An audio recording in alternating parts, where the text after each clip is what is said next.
అందరికీ నమస్కారం. తెలుగు రాష్ట్రాల్లో ఉన్న మహిళలందరికీ అలాగే ప్రపంచవ్యాప్తంగా ఉన్న మహిళలందరికీ కూడా అంతర్జాతీయ మహిళా దినోత్సవ శుభాకాంక్షలు. ఈ రోజున ఈ మహిళా దినోత్సవాన్ని పురస్కరించుకుని విజయవాడ సెంట్రల్లో మల్లాది విష్ణన్న సెంట్రల్ ఇన్ఛార్జ్గా ఉన్న మల్లాది విష్ణన్న ఆధ్వర్యంలో ఈ రోజున మహిళలందరూ కూడా ఇక్కడ కలుసుకోవడం జరిగింది ఆయన కార్యాలయంలో. ఈ కార్యక్రమానికి నన్ను ముఖ్య అతిథిగా ఆహ్వానించినందుకు వారికి ప్రత్యేక కృతజ్ఞతలు తెలియజేసుకుంటున్నాను. అలాగే నాతో పాటు ఇక్కడ ఇవాళ మేయర్ గారు భాగ్యలక్ష్మి గారు విజయవాడ మేయర్, అలాగే డిప్యూటీ మేయర్ శైలజారెడ్డి గారు కూడా పాల్గొన్నారు. కార్పొరేటర్లు కూడా ఉన్నారు, మహిళా కార్పొరేటర్లు. చాలా మంది మహిళలు పెద్ద ఎత్తున ఈ కార్యక్రమంలో పాల్గొని దీన్ని విజయవంతం చేశారు. మహిళల కోసం నిలబడ్డ ప్రభుత్వం వైఎస్ఆర్ కాంగ్రెస్ పార్టీ అని మరొకసారి మహిళలంతా కూడా గొంతెత్తి చెప్పడం జరిగింది.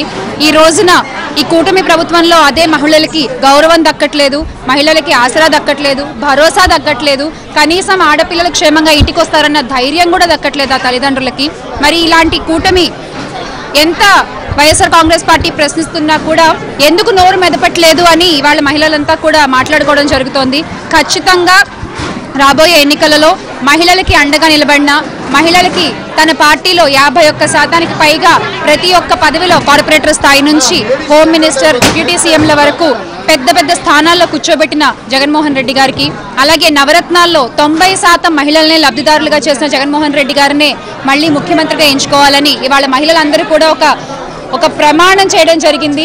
మరి వారి స్థాయిలో వారి తెలిసిన వాళ్ళతో కానీ పక్కింటి వాళ్ళతో కానీ, అంటే నా అభిప్రాయం ప్రకారం ఇందాక కూడా చెప్పడం జరిగింది, మహిళలు కనుక నోరు తెరిచి మాట్లాడితే ఏ మీడియా అయినా ఏ సోషల్ మీడియా అయినా దాని ముందు దిగదూడిపోయి నేను గట్టిగా నమ్ముతాను. సో మరి ఈ సందర్భంగా మహిళలంతా కూడా జగన్ గారు చేసిన మంచిని మరొకసారి ప్రజలకు గుర్తు చేసే ప్రయత్నం చేయబోతున్నారు.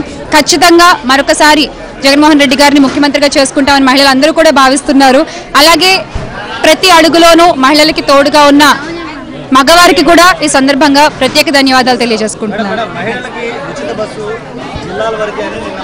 అవును అదే అండి, మరి చంద్రబాబు నాయుడు గారేమో బస్సు ఎక్కి కండక్టర్ డబ్బులు అడిగితే నా పేరు చెప్పండి అంటారు.